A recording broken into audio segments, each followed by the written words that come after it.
89. Nah, ini tentang bulan Sabit. Bulan Sabit niku bulan sing kados alis niku. Jadi dulu itu orang-orang itu mengartikan bulan Sabit itu pertanda buruk. Jadi kalau sampai ada yang bertanya, ya Rasul, sajane bulan Sabit itu apa toh? Jadi dulu orang-orang jahiliyah dan mungkin mbah-mbah kita dulu di sini nih, itu bulan Sabit itu kan mesti akhirnya langit itu gelap, gitu, kan kayak kurang jelek. Kayaknya serem, film-film horor itu nanti bulan Sabit. Iya. Gitu. Kalau yang film horor itu mesti langitnya ditunjukkan gelap dan ada bulan jeliritnya, bulan Sabit. Nah, terus orang-orang nanti ketika bulan Sabit itu seolah-olah itu adalah pertanda buruk, pertanda akan terjadi musibah dan lain-lain. Nah, ketika ini ditanyakan kepada Rasulullah, maka dijelaskan bahwa hilal. Jadi bulan Sabit itu hilal.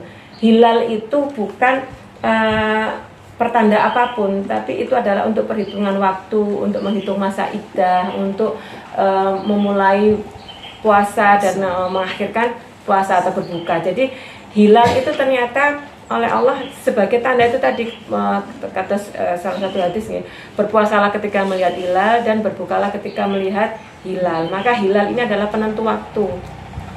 Jadi bukan itu sebagai tanda akan terjadinya sesuatu. Jadi itu adalah perhitungan waktu yang Allah berikan.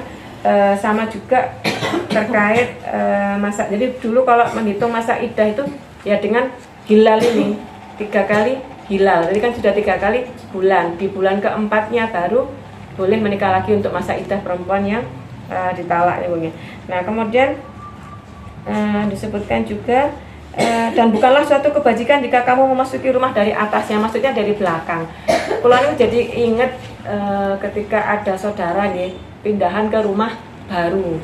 Pindahan ke rumah baru itu kalau heran kok dadak lewat bau ri omahe terus baru kok saya tekan ini perumahan lewat belakang kan mestinya nggak ada.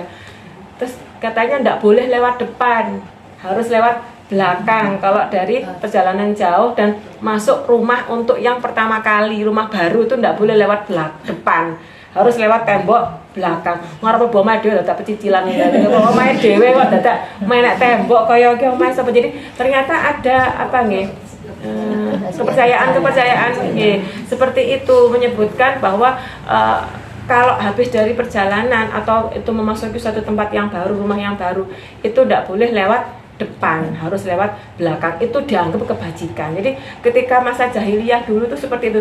Saya pikir-pikir kadang-kadang apa jahiliyahnya di Arab itu sama dengan jahiliyah di sini, karena kan hampir ternyata mirip-mirip antara nenek moyang kita, mbak-mbak nenek meling itu ternyata kok ya mirip-mirip dengan jahiliyah di Arab ini. Jadi ternyata makanya penting ya kita itu menuntut ilmu itu untuk tahu mana sesuatu yang tidak ada ilmunya, yang harus kita putus rantainya itu mulai sekarang, dari sekarang kita tahu dan tidak turun temurun. Yang salah itu jangan turun temurun, yang benar imawan yang diturun temurunkan. Jadi yang kalau kita tidak punya ilmu yang sudah diputus saja, misalnya itu tadi ya ilmu soal masuk rumah dari belakang tembok, tidak boleh dari depan. Nah, itu kan kita tidak tahu ilmunya ya, bisa ditutup nih. Kemudian apa ya, banyak kalau betul apa karena apa jarang saya dulu di Surabaya itu kan memang tidak ada hal-hal yang seperti itu, lebih apa ya, lebih tidak open karena ibu saya juga pendatang di Surabaya, bapak juga pendatang, jadi tidak open untuk hal-hal yang seperti itu. Mungkin kalau sekarang saya di Gemah ini jadi tahu tidak boleh gini, kadang-kadang nyapo ngupengi omahe ping pira ya. Jadi emang hal-hal seperti ini tuh mulai sekarang nek kita tidak tahu ilmunya itu diputus. Sama juga apapun yang itu kita tidak tahu, misalnya kalau ini harus pakai ini ya, misalnya harus pakai jenang apalah, itu kalau kita tidak tahu ilmunya kenapa ya wes stop, betul saya diturunan nang anake. Karena apa, kita tidak tahu ilmunya kenapanya. Nah, kemudian maka kebajikan itu adalah niku albiru manitaqo. Kebajikan itu dalam ketaatan, bukan dengan masuk rumah tidak dari depan atau mungkin hal-hal yang lain itu yang dianggap apik, becik lah. Itu kan kadang-kadang kita itu kan kalau dulu mesti bilang gini mertua itu ora becik loh.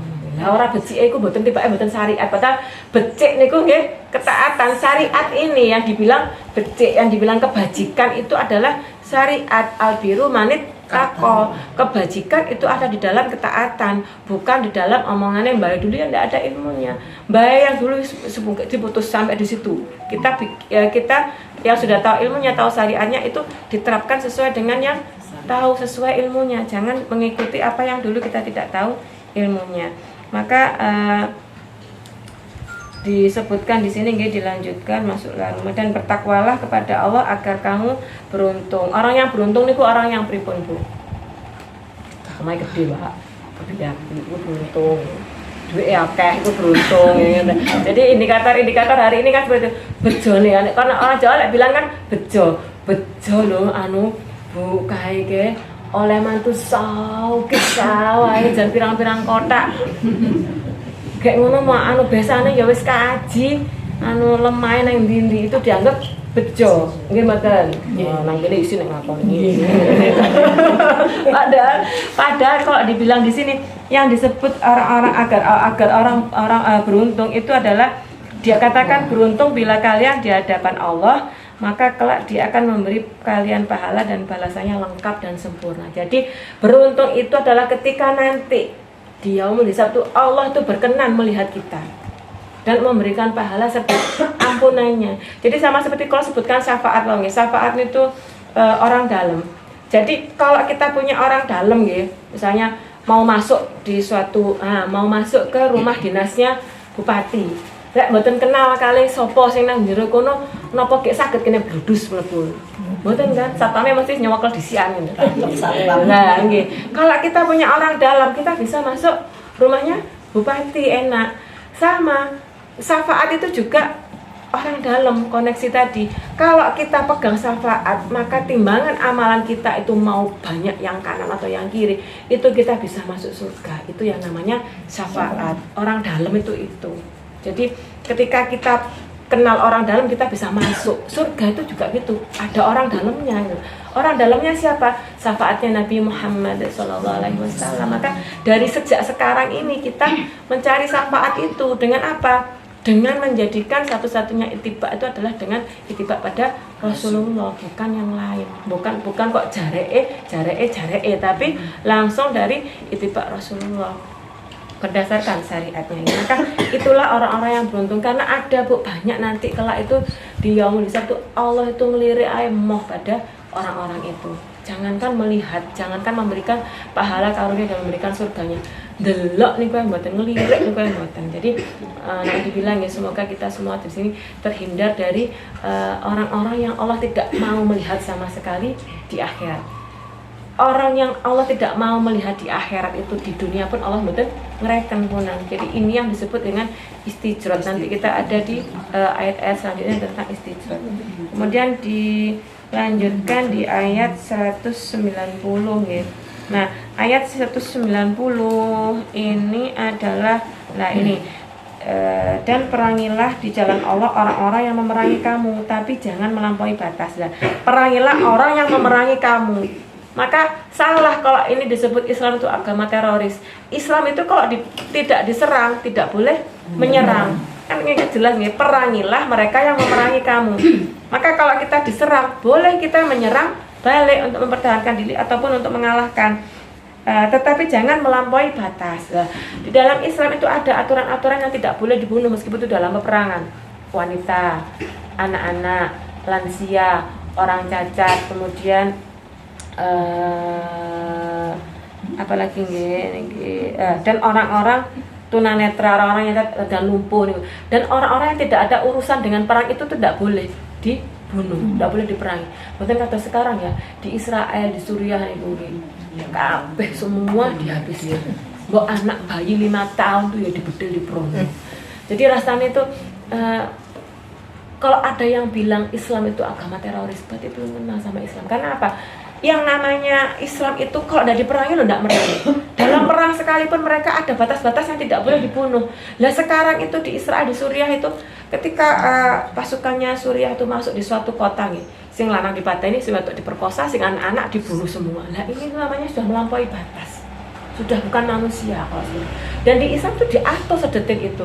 Maka kalau hari ini ada yang menuduh Islam itu dengan agama yang teroris, agama radikal, itu tidak kenal, belum kenal dengan Islam. Islam itu tidak pernah memerintahkan untuk berbuat kedoliman kepada siapapun. Bahkan dalam kondisi perang itu harus dijaga kehormatan seorang wanita, welas asih pada anak-anak dan lansia. Jadi tidak dihabiskan semua seperti yang sekarang menimpa saudara-saudara kita di Palestina. Di Palestina itu tidak kenal apakah itu laki-laki, apakah itu perempuan, apakah itu anak-anak, apa lansia, tidak. Ketika diberondong semua. Ketika habis dalam satu kampung dihabiskan semua. Tidak diambil mana yang kira-kira ini ada laki-laki yang cukup usia untuk berperang. Anak-anak itu makanya di sana itu tidak punya takut. Anak-anak umur 5 tahun, 7 tahun itu sudah ikut perang karena mereka sudah melihat sejak kecil penindasan yang sedemikian rupa. Maka sungguh Allah tidak menyukai orang-orang yang melampaui batas ini. Maka kita itu dengan begini akhirnya punya kerangka ya di pemahaman kita bahwa begitu indahnya Islam itu mengatur. Dalam perang pun ada yang boleh dibunuh dan yang tidak boleh dibunuh. Nah, kemudian di 191 sampai dengan 194 ini kaitannya adalah dengan peristiwa perang Hudaybiyah. Jadi Nabi itu dulu pernah ketika sudah hijrah ke Madinah, Nabi itu hendak umroh ke Mekah, tapi didang itu dihadang di suatu tempat yang bernama ini dekat Mekah itu namanya Hudaybiyah ini. Nah ini mereka di sini disebutkan bahwa bunuhlah mereka di mana kamu temui mereka dan usirlah mereka dari mana mereka telah mengusir kamu. Jadi ini itu ketika embargo itu ditetapkan ya. Jadi dulu ketika umat Islam itu masih di Mekah belum ada syariat untuk menyerang balik. Jadi ketika di Mekah itu diapa-apa noe menengo, dikuyo-kuyo kaya apa ora usah bales ketika di Mekah. Lah ketika sudah di Mekah dulu sampai ada peristiwa embargo itu ya yang umat Islam itu tidak boleh berdagang dengan siapapun, tidak boleh berdagang dengan umat Islam. Siapapun tidak boleh memberikan makanan, tidak boleh menyapa, tidak boleh menikah dengan muslimin. Nah sampai itu banyak pada saat itu harus makan rumput karena tidak ada bahan makanan sama sekali. Nah inilah yang sebagai menunjukkan bahwa ketika di Mekah itu belum ada syariat untuk menyerang balik. Baru ketika di Madinah, ketika Nabi ini hendak umroh, turunlah syariat ini memerangi balik mereka yang menyerang kita, yang mengusir, yang fitnah itu disebutkan di sini melakukan pengusiran, penyiksaan, perampasan harta dan merintangi pelaksanaan ibadah. Jadi Nabi itu mau umroh, didang, tidak boleh, sampai akhirnya Nabi itu masih tetap di tempat itu selama 1 bulan. Sampai akhirnya ada perjanjian Hudaybiyah ini, yaitu harus balik pulang lagi ke Madinah, tahun depan baru diperbolehkan untuk kembali lagi ke sini dan tidak boleh melakukan peperangan di bulan-bulan haram. Lah ternyata syariatnya seperti itu loh. Masya Allah ya, sudah siap mau umroh Mekah tuh ketok neng ngarep motong dan cara misalnya balong tenggene nailan kan aku saklit gitu, tapi tidak boleh karena dihadang oleh orang kafir ini, orang kafir Quraisy ini. Sampai akhirnya Nabi pilih pulang setelah 1 bulan di situ tidak menemui kesepakatan dan tetap tidak boleh masuk ke Mekah. Nabi pilih pulang ke Madinah dan tahun depannya umroh lagi. Lah akhirnya turun surat ini. Ketika tahun depan kamu masih umroh itu masih dihadang, baru perang. Lah ini menunjukkan bahwa betapa jembare nggih hati orang mukmin gitu. Dan ini yang memerintahkan kan Allah. Jadi Allah memerintahkan, ya wis turut ana sik. Engkau lek tahun ngarep gak oleh umroh, baru perangilah, bunuhlah mereka dimanapun tuh, karena kan waktu itu tempatnya itu di Masjidil Haram. Orang-orang Islam itu ada perasaan mosok perang nang ngene Mekah, mosok perang nang ngene Ka'bah. Jadi rasanya itu ada perasaan ndak pas gitu ya, kalau di dekatnya Ka'bah kok berperang saling membunuh. Lah akhirnya turunlah ayat ini, gak popo nang endi ae kalau kamu diperangi, bunuhlah mereka dimanapun mereka berada. Jadi bukan masalah apakah itu harus berperang di Ka'bah atau berperang di mana-mana. Ketika kamu diserang, ketika kamu difitnah dan ditolimi, silahkan bunuh mereka di manapun tempat berada. Jadi bukan masalah kalaupun harus melakukan perang itu di dekat Ka'bah. Nah kemudian dilanjutkan, tetapi jika mereka berhenti maka sungguh Allah Maha Pengampun. Kalau mereka sudah tidak melakukan penyerangan lagi, tidak melakukan pengusiran, ya sudah, Allah Maha mengampuni. Nah, maka di ayat selanjutnya ini juga ya di 193, perangilah hingga fitnah itu berhenti. Jadi fitnah itu kan tadi disebutkan ya, pengusiran, kemudian perampasan harta, kemudian menghalangi untuk beribadah. Kalau sudah tidak dilakukan maka jangan diperangi lagi. Nah niki kadang-kadang niku nggih ya Allah, betapa syariat itu menuntun kita untuk menjadi orang yang sangat pemaaf, sangat pemaaf. Padahal sudah dilakukan embargo, pengusiran, diambil harta bendanya, tapi ketika mereka itu sudah tidak melakukan itu, Allah Maha Pengampun. Nah ini juga berarti berlaku untuk kita, hamba-hambanya ini.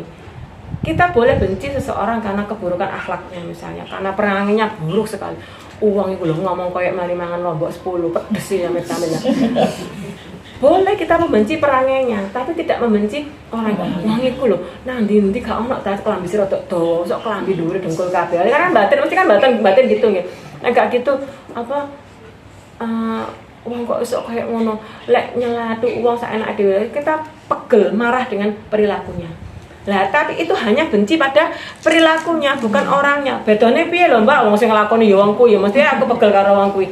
Bedanya ketika orang itu tobat, kita baik. Kita tidak marah lagi, kita tidak membenci.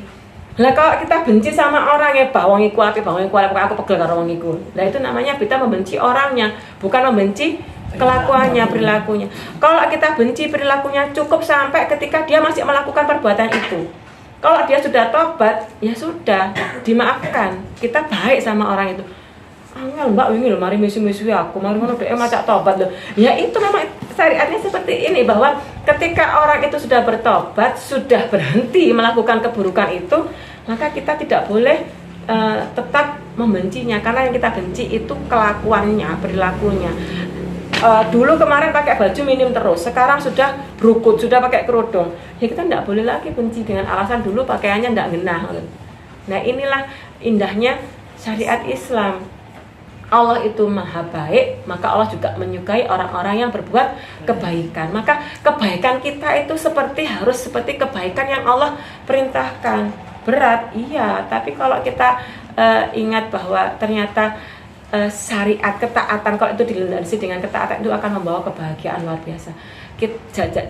Coba nih, kalau kita habis membantu orang lain, itu rasanya lego saya itu. Jadi kemarin itu ada teman ya, bapaknya itu kena kanker stadium lanjut, sampai akhirnya dari kelenjar di leher gitu, itu turun sampai ke prostat, sampai akhirnya tidak bisa pipis, sudah tidak bisa pipis, harus pakai kateter. Kontrol itu sudah tidak bisa pakai mobil biasa, harus pakai ambulan karena harus ada bed. Nah ambulan kan tidak punya ini, kalau orang biasa nih, mesti belinya mobil, karena orang tumbas ambulan gitu, tumbasnya mobil. Lah itu minta tolong ke saya yang dulu mungkin minta tolong apa bisa mencarikan ambulan yang untuk kontrol sepekan 2 kali. Nah itu alhamdulillah setelah saya carikan ke teman-teman yang ada di komunitas-komunitas itu ada ya, dan alhamdulillah bisa kontrol sekarang pakai ambulan itu gratis, hanya mengganti bensin. Itu masya Allah, ternyata bukan ngapusi, bukan kok pulau hendak menunjukkan kebaikan sudah saya lakukan, tapi ternyata kebaikan itu ngefek di hati itu, lu wego rasanya, suweneng. Setelah bisa membantu itu ternyata suweneng rasanya itu, dan ini tidak menipu, jadi rasanya itu di hati ini kok kayak puwadang gitu lah. Ternyata inilah yang Allah perintahkan. Kenapa kita itu harus ketika orang itu sudah berhenti berbuat keburukan itu kita memaafkan. Ternyata itu ketika kita memaafkan tuh lega. Kalau kita masih pegel di sini tuh kemurungsung tok di sini niku rasane apa-apa mboten sarwa mboten penak ngoten. Jadi ini yang dituntunkan Allah kepada kita untuk senantiasa ini ya. Makanya hati ini kembali lagi, ketika benci itu kan di hati, suka cinta itu juga di hati. Ketika kita benci orang dengan perilakunya, maka cukuplah benci itu sampai di ketika dia menyelesaikan tobat di perbuatan itu. Kalau sudah tobat ya sudah, kita baiki, kita tolong, kita bantu. Tidak sampai igit-igit, tidak sampai napa malih ipat-ipat ngeten nggih Jawa ngomong bilang ngomong sampai ipat-ipat pokoke wis gah yo gah. Dadi godhong kanyuene. Padahal tidak seperti itu kalau di Islam. Jadi kalau di Jawa apa di Mbak kita lek wis disumpahi ojo anu karo kono kok mbok sampe anakku tuh kok ana sing rabi karo. Lah ini ki ndak boleh kita nyabanya tuh. Iya lek misalnya dhek engko tibake tobat dan malah mungkin perilakunya jauh lebih baik dari kita dan lebih saleh dari kita, bisa. Allah yang mengendalikan hati, Allah yang membolak-balikkan hati. Maka ini ayat ini Masya Allah 192 tuntunan buat kita untuk jembar, untuk mudah lapang, untuk mudah memaafkan kesalahan orang lain sepanjang orang itu mau mentobati perilakunya. Di 193 dan perangilah mereka itu sampai tidak ada lagi fitnah, dan agama hanya bagi Allah semata. Jika mereka berhenti maka tidak ada lagi permusuhan. Nah ini semakin menjelaskan, kecuali terhadap orang-orang yang zalim. Nah, perangilah mereka itu sampai tidak ada fitnah. Jadi ini menunjukkan bahwa kita selain tadi diperintahkan untuk jembar, kita juga diperintahkan untuk tegas, untuk tidak mau dipelokoto, ada defense. Kalau kita dipelokoto, kalau betul di pelokoto ini, dimanfaatkan ya. Iya Nek dimanfaatkan itu pasti rada mboten tek nemen. Nek dipelokoto itu memanfaatkannya itu luar biasa gitu loh. Mungkin memang kosakata Jawa itu tidak ada tunggalnya. Jadi ketika kita tuh sangat-sangat dimanfaatkan itu tadi, kita tuh harus punya defense. Nggak boleh kita itu dek wingi utang gak disaur, ngomongnya jarine disaur minggu ngarep. Yo. Sesuk utang ngeneh disaur disepayani. Sampai ini namanya kita tidak punya defense, kita tidak punya ketegasan. Padahal di sini perangilah mereka sampai gak melakukan fitnah. Nah, berarti perangilah mereka sampai tidak melakukan kejahatan lagi. Jadi perangi sampai mereka tidak berani melakukan pengusiran, sampai mereka tidak berani mengambil harta benda kita, sampai mereka tidak berani menghalangi kita beribadah. Jadi harus sampai seperti ini, sampai kapok. Ini kan gitu. Sampai DE ora wani neh. Jadi misalnya gini ya, anak kita sama tetangga itu dibully. Siji, loro, telu, sik ngono. Kudu moro kita sebagai ibu sampai dia tidak berani membuli anak kita. Jangan di sisi seperti ini kita gak apa-apa mbak aku pemaaf. Enggak dalam konteks itu namanya. Konteksnya ketika kita itu di plokoto mana di plokoto ketika kita itu ditindas ya, dikerjai dia ditindas, itu kita tidak boleh wis jano engko ndak, kita harus membuat sampai orang itu berhenti melakukan, tidak berani melakukan lagi, tidak berani mengulanginya lagi. Sama seperti itu, berhutang satu, tidak boleh kita ya misal nang ati begodok, tapi nang wangi nyauri utang mana, iya wes gak apa-apa, tapi nang ati begodok lah, itu namanya kita menyiksa diri kita sendiri. Orang lain masih berani melakukan suatu penindasan, tapi kita diem. Nah itu tidak seperti itu syariat kita mengatur. Dan di 194 gini dan 194 193. Nah, maka tidak ada lagi jika mereka berhenti lah nih. Jika mereka berhenti maka tidak ada lagi permusuhan. Maka kalau sudah tidak ada lagi penindasan, ya sudah tidak ada lagi permusuhan, kita memaafkan. Tapi kalau itu belum berhenti, kita buat sampai berhenti. Sampai wis gak wani utang maneh, sampai wis gak wani ngelokno anakku maneh, sampai seperti itu. Kejem lah Mbak, ndak kejem, tapi memang Islam memerintahkan kita untuk tegas, untuk tidak membuat orang lain tuh nguyong-nguyong ke kita.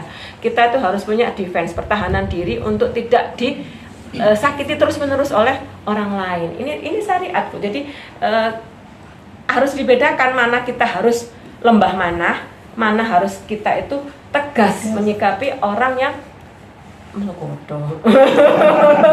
Yang orang menganiaya, orang yang menindas kita ya, seperti itu nggih. Jadi dan ini tidak ada lagi permusuhan kecuali pada orang-orang yang zalim. Maka permusuhan itu tetap boleh bagi orang-orang yang zalim. Selama orang itu sudah berhenti, kita berhenti.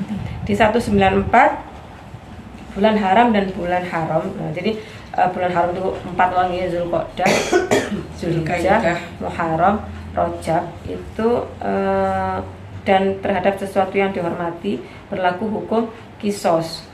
Maka seranglah dia setimpal dengan serangannya terhadap kamu dan bertakwalah kepada Allah. Ketahuilah bahwa Allah beserta orang-orang yang bertakwa. Jadi kita itu disyariatkan untuk membalas sama setimpal dengan yang sudah dilakukan ke kita, tuh boleh. Jadi kita membalas setimpal, diperangi membalas dengan memerangi, kemudian memukul dipukul membalas dipukul, itu boleh dalam sama seperti kita kemarin belajar membaca terkait kisos itu ya, dibunuh juga membunuh juga dibunuh, perempuan membunuh juga dibunuh lagi juga dengan kisos itu dibunuh. Maka ini boleh ketika itu setimpal. Dan bertakwalah kepada Allah dan ketahuilah bahwa Allah beserta orang-orang yang bertakwa. Takwa itu berarti menghindari apa yang dilarang dan melakukan apa yang diperintahkan. Maka kita itu dilarang, laki-laki dilarang untuk berlebih-lebihan dalam melakukan pembalasan. Jadi tidak boleh misalnya dilokne Mbak Tati elek, oh ya kowe elek goblok betul. Itu tidak boleh. Satu-satu. Jadi misalnya dilokno Mbak Tati elek, balasan kowe yo elek. Nah itu boleh satu. Mboten kok dilokno siji lek ngelokno sak keranjang balekno. Itu ndak seperti itu. Karena kan kita tuh pegel ya wis dilokno siji ale bales salah sak ilinge donek nek kabeh lah, itu mboten seperti itu. Karena memang itu namanya bukan setimpal. Setimpal itu kan satu-satu ya padha. Boleh itu kalau ndak setimpal itu mboten angsal. Nah, jadi pada saat ini ya 194 itu adalah penutup dari rangkaian 191 sampai 194 terkait perjanjian Hudaybiyah tadi. Jadi ketika anak muslimin waktu itu dilarang untuk umroh itu ada di bulan haram, maka mereka orang-orang muslim itu enggan untuk berperang. Nah itu di bulan haram, masa kita perang, masa kita memerangi mereka. Maka turunlah ayat ini 191 sampai 194 bahwa kalaupun kita harus berperang di bulan haram, kalau itu adalah karena kita diserang, boleh, tidak apa-apa kita berperang di bulan haram, asalkan bukan kita yang memerangi, tapi kita diperangi. Ini berarti menunjukkan ya, Islam itu melindungi jiwa, benar-benar melindungi hambanya, melindungi umatnya, bahwa tidak boleh orang Islam itu mau dikuyo-kuyo, tidak boleh orang Islam itu mau tertindas, tidak boleh orang Islam itu tidak membela dirinya, itu tidak boleh. Maka kalau dalam itu ya silabus saya tematik itu kan saya ambilkan dari 20 sesi silabus itu di komunitas HRM itu arahnya adalah ketika sesi satu itu ma'rifatullah itu adalah mengenal Allah. Hasil dari ma'rifatullah, hasil dari mengenal Allah itu adalah qalbun yang salim. Setelah qalbun salim adalah kun ma'allah. Kun ma'allah itu apa? Senantiasa merasa dibersamai dan membersamai Allah. Lah setelah ini menguat di dalam hati ya, akan muncul apa? Suur-suur dan muyul-muyul Islam. Jadi apa ya? Muncul hati yang welas asih, yang seperti Nabi dulu, sampai ketika para sahabat itu disebut nama Nabi itu di matanya tuh langsung berabak. Karena apa? Bayangno akhlaknya Nabi. Jadi semua sahabat itu ketika melihat Nabi itu tidak ada yang wajahnya, yang matanya itu tidak berbinar-binar. Jadi yang ketok neng matane niku api etok, mboten wonten celone blas. Nah, seperti inilah kita di hasil seperti ini dari silabus itu yang ingin dicapai. Jadi nanti kita ketika kita sudah mengenal Allah, maka kita akan menjadi pribadi yang wajib ada. Kenapa iklan itu kalau nggak ada lo nggak rame kan gitu. Jadi kalau nggak ada busung, gak enak gini rujakan nek ana busung lo gak enak. Napa misalnya sopek nek gak ngejak bunur gak enak kalau sing traktir gitu. Nah, berarti ini kita jadi sosok yang wajib. Kalau ndak ada kita, ndak ada bakar itu ndak enak. Ndak ada Pupin itu ndak seru, ndak ada Mbak Tati itu ndak rame. Jadi kita menjadi sosok yang wajib ada. Jangan menjadi sosok yang haram ada gitu. Aduh sampai anak iku enak, pucak entek-entek misalnya. Misalnya ojo ngajak iko ngisi nilai itu, berarti kan kita jadi sosok yang tidak disukai. Jangan, karena ini berarti menunjukkan kita belum kenal sama Allah. Orang yang sudah mengenal Allah, hamba yang sudah mengenal Allah, maka itu akan terlihat dalam perilakunya menjadi perilaku yang menyenangkan. Nah setelah sampai pada perilaku yang menyenangkan, tertuntun untuk menggunakan akal secara jernih. Akal itu digunakan untuk berpikir secara runtut. Jadi benar-benar berpikir. Kadang-kadang kita tuh merasa berpikir padahal gak mikir. Sajane mboten mikir, kur merasa. Sing dipakai perasaan, mboten mikir. Contohnya nggih, kita tuh sering gagal mengidentifikasi orang. Jadi misalnya Bu Sutiem itu nggak suka pedes, nggak suka santen-santenan, nggak suka lagi kacang. Nah kita jadi tonggone bendino ngirimi lodeh kacang, wedes pisan. Lah itu namanya kita nggak bisa identifikasi, mboten niteni tonggone. Lah ini kan berarti kita tuh nggak mikir kor perasaane, tapi seneng loh. Ya tak kayak ngono ya kuwi. Yo seneng soal dibuang nang ngarepe wonge ya modal lah. Tapi kitanya yang tidak tanggap. Lah kitanya yang tidak tanggap. Seperti inilah kita nanti hasil ketiga dari kita tematik itu adalah kita bisa menggunakan akal itu secara jernih dan sehat. Kita mampu melakukan identifikasi, bisa membedakan juga. Oh, Bu Sutiem senengane jangan bening. Lek nanti Bupin baru santen-santenan. Senengane engko lek telo sampai mengekrok ngono kayak digoreng lah. Itu kita enak gitu. Makanya ini penting kita tuh niteni. Nabi dulu senjatanya yaitu niteni sahabatnya. Nabi itu hafal semua sahabat A anaknya berapa, sahabat B itu senengane apa, sahabat C itu taraane apa itu apal. Masya Allah Nabi itu. Kita itu loh ngapal sak kulone ngapal tak kan ampun ya ngene urung ngapal lho. Lah ngene iku lho. Menghafalkan nama aja lho kita hari ini tuh susah nggih. Kulone termasuk yang dedel ngapalne nama. Nabi itu dulu sahabatnya ratusan semua hafal. Masya Allah. Makanya akhirnya semua sahabat itu merasa istimewa di depan Nabi. Tidak ada yang merasa aku anjene mek kerucuk. Semua itu di mata sahabat itu dia adalah sahabat yang dibanggakan oleh Nabi. Masya Allah. Lah kita tuh loh untuk menjadi seperti ini kadang-kadang Masya Allah ketekan koncone sing sitok wis lali kan dijak omong. Kadang-kadang kan pun ngoten nggih. Salah satu majelis ada 3 orang, kok ketekan yang siji sing telu gak direken nek ngomong. Makanya Masya Allah begitu cerdasnya ya Nabi. Itu butuh kecerdasan yang luar biasa untuk bisa ngapalin niteni sahabat satu persatu. Bukan teko, tapi karena Nabi itu masih manusia, berarti kita bisa seperti itu. Kenapa Nabi itu diturunkan dari manusia? Karena ya untuk kita tidak punya, contoh, tidak punya lagi alasan. Lah itu Nabi ya. Karena Nabi juga manusia dan kita manusia dan dasarnya ini juga sama. Berarti asal kita mau belajar, asal kita mau mengubah diri, Pak insya Allah itu akan bisa menjadi apa yang dicontohkan itu seperti Nabi kita. Maka mungkin kita bahwa orang tadi sampai 194 ya. Diperangi sesungguhnya Allah penolong orang-orang yang bertakwa. Jadi memang Allah itulah satu-satunya penolong bagi mereka yang bertakwa. Orang yang taat itu akhirnya tatak. Sendenane mboten trimo kayu jati, tapi mbuh kayu napa malih sing gede kayu gunung lah nggih.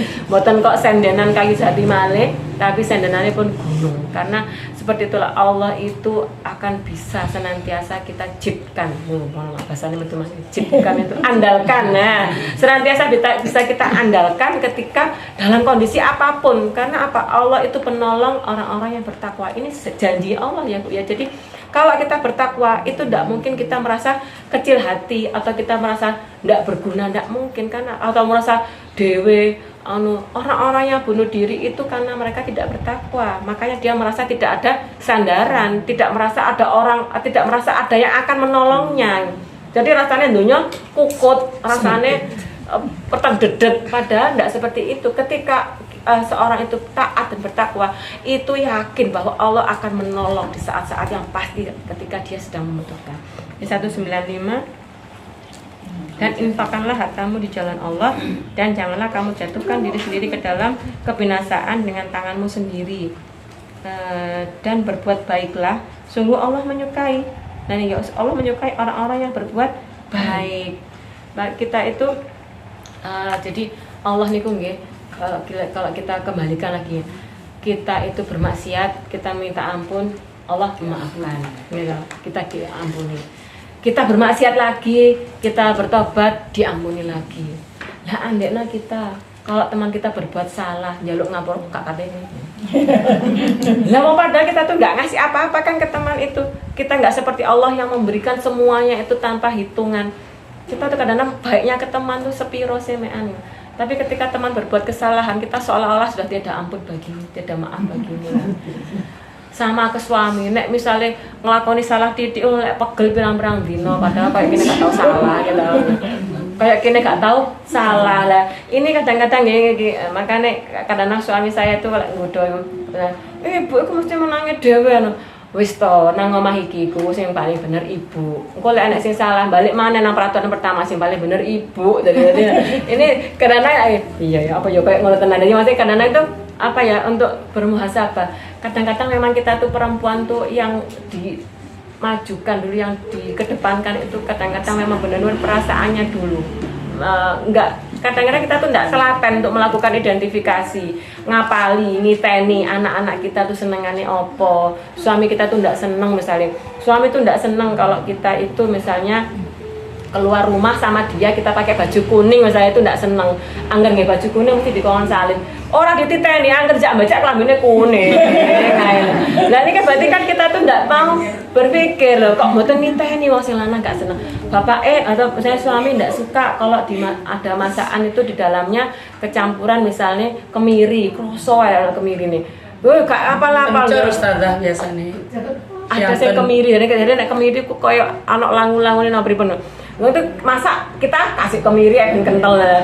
Nah berarti kan kita tuh tidak melakukan proses berpikir, tidak ada miteni, tidak ada identifikasi, diferensiasi lah. Ini loh kadang-kadang yang masya Allah ya, kalau ayat-ayat itu semakin kita buka itu semakin menunjukkan bahwa ada tuntunan di setiap detail kehidupan kita itu. Sampai-sampai ini ya seperti ini tadi bahwa Allah menyukai orang-orang yang berbuat baik. Jadi kebinasaan di tangan sendiri maksudnya itu gini, orang-orang yang berbuat maksiat itu sama dengan membinasakan dirinya sendiri. Orang-orang yang bermaksiat itu sama dengan membuat lubang untuk dia sendiri di depan pintu. Berarti wes ngerti nek buka lawang itu ngelewati teras, di terasnya dibikin lubang. Sama yang seperti orang-orang yang berbuat maksiat itu seperti ini, membuat lubang untuk dirinya sendiri, membinasakan dirinya sendiri. Maka kenapa seperti itu? Karena orang-orang yang masih bergelimang dalam kemaksiatan itu tidak akan pernah merasakan hati yang bahagia. Karena kebahagiaan itu Allah berikan. Allah memberikan karena apa? Karena ketaatan kita. Jadi orang yang senantiasa kemerungsung itu satu tok. Lihatlah apa maksiat yang masih dilakukan. Apakah itu dosa besar?